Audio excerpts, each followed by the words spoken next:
What's up, guys? We're working on an 05 F-150, pulling the entire interior out, redoing everything, make it look way better. About to pull the headliner down, and we have that hook. It's going to be your little hanger hooks, right? They're kind of a pain in the butt to get off, but I'm going to show you how to do it. I already got this one off. That's what she said. Okay, so here's our hook. That kind of gives you a little look at it. And this is what it's going up into. So this hook basically pops up in there and is held by those metal clips. This is what you're going to do. Okay, so here's our hook. You're going to get yourself a small screwdriver and you're going to pop that little cap off, which I'll show you when we take it off the truck. But you're going to take your screwdriver and put it in and push it up and through to where it looks like that. You want it to pop through here.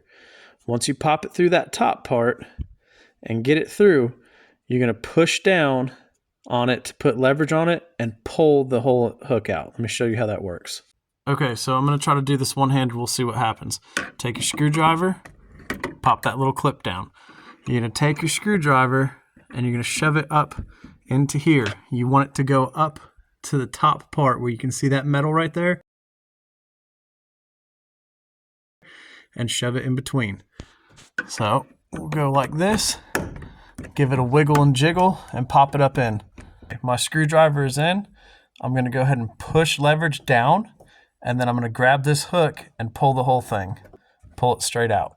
All right, push down, get your leverage on there, and pull the hook out. There we go. Pull straight out. You don't need a special tool for this. Guys, I hope this helped you. If it did, please like, comment, and subscribe, and check out some other stuff.